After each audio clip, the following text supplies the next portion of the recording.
നമസ്കാരം പ്രിയപ്പെട്ട പ്രേക്ഷകരെ. മുൻ മുഖ്യമന്ത്രിയും ഇപ്പോഴത്തെ പ്രതിപക്ഷ നേതാവുമായ പിണറായി വിജയൻ സഞ്ചരിച്ച കാറിന്റെ ഡ്രൈവർക്ക് നേരെ പോലീസ് അതിക്രമം. പരാതിയുമായി കാർ ഡ്രൈവർ DGPയെ സമീപിച്ചിരിക്കുകയാണ്. പ്രതിപക്ഷ നേതാവ് സഞ്ചരിച്ച കാറിന്റെ ഡ്രൈവറെ തമ്പാനൂർ റെയിൽവേ പോലീസ് സ്റ്റേഷന് മുന്നിൽ പോലീസുകാർ ആക്രമിച്ചുവെന്നാണ് പരാതി. കഴിഞ്ഞ ശനിയാഴ്ചയാണ് ഈ സംഭവം ഉണ്ടായതെന്നാണ് പരാതിയിൽ വ്യക്തമാക്കുന്നത്. കഴിഞ്ഞ ശനിയാഴ്ചയോടെ പിണറായി വിജയനുമായി റെയിൽവേ സ്റ്റേഷനിലെത്തിയ AKG സെന്ററിലെ കാറിന്റെ ഡ്രൈവർ PK അനൂപ് തില്ലങ്കേരിക്കാണ് മർദ്ദനമേറ്റത്. റെയിൽവേ സ്റ്റേഷൻ പരിസരത്ത് ഡ്യൂട്ടിയിലുണ്ടായിരുന്ന ശരത്, ജയൻ എന്നീ പോലീസുകാർക്കെതിരെ അനൂപ് സംസ്ഥാന പോലീസ് മേധാവിക്ക് പരാതി നൽകിയിരിക്കുകയാണ്. മുഖ്യമന്ത്രി സ്ഥാനം ഒഴിഞ്ഞ ശേഷം പിണറായി വിജയൻ ഉപയോഗിക്കുന്ന വാഹനത്തിന്റെ ഡ്രൈവറാണ് അനൂപ് തില്ലങ്കേരി. അദ്ദേഹത്തിനെതിരെയാണ് ഇത്തരത്തിൽ പോലീസിന്റെ ഭാഗത്തുനിന്ന് മോശമായ പെരുമാറ്റം ഉണ്ടായിരിക്കുന്നത്. കഴിഞ്ഞ 30-ാം തീയതി പിണറായി വിജയനെ വന്ദേ ഭാരത് ട്രെയിനിൽ കയറ്റി വിടാനാണ് ഇവിടേക്ക് എത്തിയത്, റെയിൽവേ സ്റ്റേഷനിലേക്ക് എത്തിയത്. വൈകിട്ട് 4ഓടെയാണ് റെയിൽവേ സ്റ്റേഷനിലെത്തിയത്. പോലീസ് ജീപ്പിന്റെ എസ്കോർട്ട് സഹിതമായിരുന്നു പ്രതിപക്ഷ നേതാവ് റെയിൽവേ സ്റ്റേഷനിലേക്ക് വന്നത്. അവിടെ ഡ്യൂട്ടിയിലുണ്ടായിരുന്ന ഒരു പോലീസുകാരന്റെ നിർദ്ദേശപ്രകാരം വാഹനം സ്റ്റേഷന്റെ പോർട്ടിക്കോയിൽ നിർത്തിയിട്ടു. അതിനുശേഷം ബാഗുകൾ പിണറായിക്കൊപ്പമുള്ളവരുടെ കയ്യിൽ എടുത്തു നൽകി. പിണറായി സ്റ്റേഷനിലേക്ക് കയറിയ ശേഷം വാഹനം മാറ്റി മറ്റൊരിടത്ത് പാർക്ക് ചെയ്യാൻ ശ്രമിക്കുകയായിരുന്നു. അതിനിടയിലാണ് 2 പോലീസുകാർ അവിടേക്ക് എത്തിയത്. വണ്ടി എടുത്തു മാറ്റട എന്ന് ആക്രോശിച്ചുകൊണ്ട് ആക്രമിക്കാൻ ശ്രമിച്ചു എന്നാണ് ഈ പരാതി നൽകിയിരിക്കുന്ന പരാതിയിൽ വ്യക്തമാക്കുന്നത്. ശരത് എന്ന പോലീസുകാരൻ കഴുത്തിന് പിടിച്ചു തള്ളിയെന്നും അനൂപ് പരാതിയിൽ വ്യക്തമാക്കുന്നുണ്ട്. പ്രതിപക്ഷ നേതാവ് എത്തിയ കാറിന്റെ ഡ്രൈവറാണെന്നും അദ്ദേഹത്തിന് ഇറങ്ങാനും ബാഗുകൾ എടുത്തു നൽകാനുമായി കാർ നിർത്തിയതാണെന്നും വിശദീകരിച്ചിട്ടും അത് കേൾക്കാൻ ഈ പോലീസുകാർ തയ്യാറായില്ല എന്നും അനൂപ് പരാതിയിൽ വ്യക്തമാക്കുന്നുണ്ട്.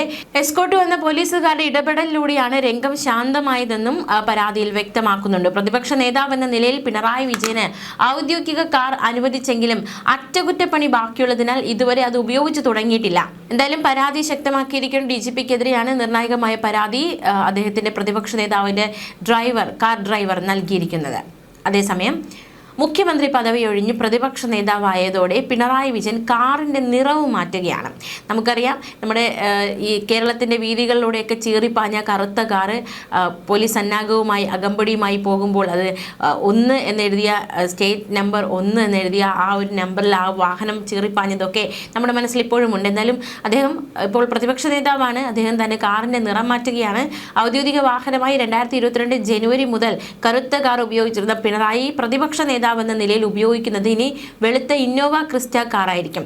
അദ്ദേഹം മുഖ്യമന്ത്രിയായിരിക്കെ വാഹന വ്യൂഹത്തിൽ ഉണ്ടായിരുന്ന കാറാണ് ഇപ്പോൾ പ്രതിപക്ഷ നേതൃസ്ഥാനത്തിലേക്ക് എത്തുമ്പോൾ ആ കാർ തന്നെയാണ് ഉപയോഗിക്കാൻ പോകുന്നത്. 99 എന്ന നമ്പരും സർക്കാരിനോട് അദ്ദേഹം ചോദിച്ചിരിക്കുകയാണ്. AKG സെന്ററിലെ കാറിലാണ് നിലവിൽ അദ്ദേഹം യാത്ര ചെയ്യുന്നത്. മറ്റേ വാഹനത്തിന്റെ അറ്റകുറ്റപ്പണികളൊക്കെ പൂർത്തിയാകാനിരിക്കുന്നതേ ഉള്ളൂ. എന്തായാലും കറുത്ത കാറിൽ നിന്നും വെളുത്ത കാറിലേക്ക് പിണറായി വിജയൻ മാറിയിരിക്കുകയാണ്. 2022 അന്നത്തെ പോലീസ് മേധാവി ലോക്നാഥ് ബെഹ്റയുടെ നിർദ്ദേശപ്രകാരമാണ് പിണറായി കറുത്ത കാറിലേക്ക് മാറിയത്.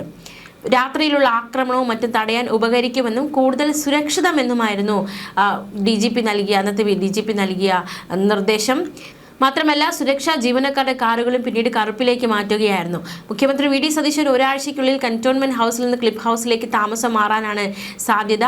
ഇതിനുശേഷം കന്റോൺമെന്റ് ഹൗസിലെ അറ്റകുറ്റപ്പണികൾ കൂടി കഴിഞ്ഞിട്ടാകും പിണറായി വിജയൻ ഇവിടേക്ക് എത്തുക. ഇപ്പോൾ അദ്ദേഹം നിലവിൽ വാടക വീട്ടിലാണ്.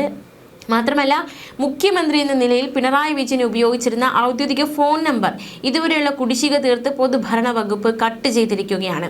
ഔദ്യോഗികമായി അനുവദിച്ച നമ്പറുകൾ പദവി ഒഴിയുമ്പോൾ തിരിച്ചേൽപ്പിക്കണം എന്ന ഒരു കടമയുണ്ട്. അതിനോടനുബന്ധിച്ചാണ് സാധാരണമായ ഒരു രീതിയാണ്. അതിനോടനുബന്ധിച്ചാണ് ഇപ്പോൾ ആ നമ്പരും കട്ട് ചെയ്തിരിക്കുന്നത്. പ്രൈവറ്റ് സെക്രട്ടറി ഉൾപ്പെടെ പേഴ്സണൽ സ്റ്റാഫിലുള്ളവർ നമ്പർ തിരിച്ചേൽപ്പിച്ചിരുന്നെങ്കിലും പഴയ നമ്പർ പിണറായി ഉപയോഗിക്കുന്നുണ്ടായിരുന്നു. മുഖ്യമന്ത്രി ആയിരുന്നപ്പോൾ പിണറായി വിജയൻ അനുവദിച്ചിരുന്ന മൊബൈൽ നമ്പർ കട്ട് ചെയ്തിരിക്കുകയാണ്. എന്തായാലും നിലവിൽ പൊതുഭരണ വകുപ്പ് 10 വർഷമായി അദ്ദേഹം ഉപയോഗിച്ചിരുന്ന നമ്പറാണ് കട്ടാക്കിയിരിക്കുന്നത്. മുൻകൂട്ടി അറിയിക്കാതെയാണ് മൊബൈൽ നമ്പർ പൊതുഭരണ വകുപ്പ് കട്ട് ചെയ്തതെന്ന ആക്ഷേപം ശക്തമാകുന്നുണ്ട്. മുഖ്യമന്ത്രി സ്ഥാനം ഒഴിഞ്ഞ ശേഷവും ഔദ്യോഗിക ആവശ്യങ്ങൾക്കും ആശയവിനിമയത്തിനുമായി ഈ നമ്പർ പിണറായി വിജയൻ ഉപയോഗിക്കുന്നുണ്ടായിരുന്നു. ഇതാണ് ഒരു മുന്നറിയിപ്പുമില്ലാതെ കട്ട് ചെയ്തുവെന്ന ഒരു ആക്ഷേപം നിലവിൽ ശക്തമാകുന്നത്. എന്തായാലും ഇക്കാര്യത്തിൽ പൊതുഭരണ വകുപ്പിന്റെ നിന്ന് ഔദ്യോഗിക വിശദീകരണം ഉണ്ടായിട്ടില്ല. സംഭവത്തിൽ പിണറായി വിജയന്റെ ഓഫീസും പ്രതികരിച്ചിട്ടില്ല. എന്നാൽ ഇങ്ങനെ ഒരു വിവരവും കൂടി പ്രചരിക്കുന്നുണ്ട്. മുഖ്യമന്ത്രി എന്ന രീതിയിലുള്ള Z+ സുരക്ഷയാണ് പൂർണ്ണമായും പിൻവലിച്ചത്. മുൻ മുഖ്യമന്ത്രി, പ്രതിപക്ഷ നേതാവ് എന്നീ പദവികൾക്കുള്ള Y കാറ്റഗറി സുരക്ഷയിലേക്ക് അത് ചുരുക്കിയിരിക്കുകയാണ്. നവകേരള യാത്രയ്ക്കിടെ പ്രതിഷേധക്കാരെ മർദ്ദിച്ച കേസിലെ വിവാദ ഗൺമാൻ സന്ദീപിനെ സുരക്ഷാ സംഘത്തിൽ നിന്ന് ഒഴിവാക്കി പോലീസിലേക്ക് തിരികെ അയച്ചിരുന്നു. പിണറായി വിജയന്റെ സുരക്ഷാ ക്രമീകരണങ്ങളുമായി ബന്ധപ്പെട്ട പ്രധാന മാറ്റങ്ങൾ എന്തൊക്കെയാണെന്ന് നോക്കാം. മുഖ്യമന്ത്രി പദവി ഒഴിഞ്ഞതോടെ Z+ സുരക്ഷ ഒഴിവാക്കി Y കാറ്റഗറി സുരക്ഷയാക്കി. വ്യക്തിഗത സുരക്ഷയ്ക്കായി ഗൺമാന്മാർക്ക് പകരം ഇപ്പോൾ 2 പേഴ്സണൽ സെക്യൂരിറ്റി ഓഫീസർമാരെയാണ് അനുവദിച്ചിട്ടുള്ളത്. വാഹന പരിശോധന, പൈലറ്റ് വാഹനം തുടരുമെങ്കിലും എസ്കോർട്ട് വാഹനം ഒഴിവാക്കി. കൂടാതെ അദ്ദേഹത്തിന്റെ വീടിന് പ്രത്യേക പോലീസ് സുരക്ഷ ഏർപ്പെടുത്തിയിട്ടുണ്ട്. മുൻ മുഖ്യമന്ത്രിയുടെ സുരക്ഷാ ഉദ്യോഗസ്ഥർക്കെതിരെയുണ്ടായ ആരോപണങ്ങൾ അന്വേഷിക്കാൻ പ്രത്യേക അന്വേഷണ സംഘത്തെ സർക്കാർ നിയോഗിച്ചിട്ടുണ്ട്. അതേസമയം ഒരുപാട് മാറ്റങ്ങൾ ഉണ്ടാകും ഭരണം മാറുമ്പോൾ. തീർത്തും ഈ ഭരണം മാറുമ്പോൾ അധികാരികൾക്ക് മാത്രമല്ല, അല്ലെങ്കിൽ രാഷ്ട്രീയ പ്രവർത്തകർക്ക്, അല്ലെങ്കിൽ MLA ആയിരുന്നവർക്ക് മാത്രമല്ല, മന്ത്രിമാരായിരുന്നവർക്ക് മാത്രമല്ല ഭരണം മാറുമ്പോൾ തലവേദന അല്ലെങ്കിൽ ഒരു അസ്വസ്ഥത ഉണ്ടാകുന്നത്. പ്രത്യേകിച്ച് ഭരണം മാറി വരുമ്പോൾ സർക്കാർ ഉദ്യോഗസ്ഥരുടെ പേടി സ്വപ്നമാണ് ഇത്തരത്തിലൊരു ഭരണമാറ്റം, അതിന് പിന്നാലെ ഉണ്ടാകുന്ന സ്ഥലമാറ്റം. പോലീസിൽ ആണ് ഏറ്റവും കൂടുതലായിട്ട് സ്ഥലമാറ്റം ഉണ്ടാവുക. ഭരണകക്ഷിക്ക് താല്പര്യമില്ലാത്തവരെ ഭരണത്തിലിരിക്കുമ്പോൾ അവരെ ഉപദ്രവിച്ചവരെ നോക്കി വെച്ച് അവരെ സ്ഥലം മാറ്റുക, അല്ലെങ്കിൽ ശിക്ഷാ നടപടി കൊടുക്കുക, അത്തരത്തിലൊരു അക്ഷരത്തിൽ പറഞ്ഞ ഒരു പണി കൊടുക്കുക, അത് പതിവാണ്. ഇത്തവണ അത്തരം പണി കിട്ടിയ ഒരാളാണ് DYSP DK പൃഥ്വിരാജ്. പോലീസ് സംഘടനകളുടെ നേതാവാണ് അദ്ദേഹം. വർഷങ്ങളായി തിരുവനന്തപുരത്താണ് കേന്ദ്രം.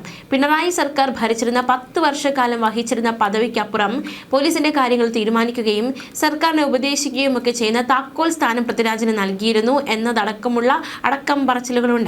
എന്നാൽ UDF സർക്കാർ വന്നിരിക്കുകയാണ്. ഇതോടെ ആദ്യം മാറ്റിയ DYSPമാരിൽ ഒരാൾ പൃഥ്വിരാജാണ്. തലസ്ഥാനത്ത് നിന്നും അദ്ദേഹത്തെ വയനാട്ടിലേക്കാണ് മാറ്റിയിരിക്കുന്നത്.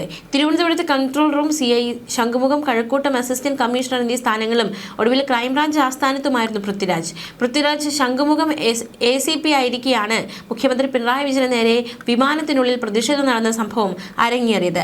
പ്രതിഷേധിച്ച യൂത്ത് കോൺഗ്രസുകാർക്കെതിരെ വധശ്രമ കുറ്റം ചുമത്തിയതും ജാമ്യം കിട്ടാത്ത കൂടുതൽ വകുപ്പുകൾ ചുമത്തിയതും പൃഥ്വിരാജിന്റെ നേതൃത്വത്തിലായിരുന്നു.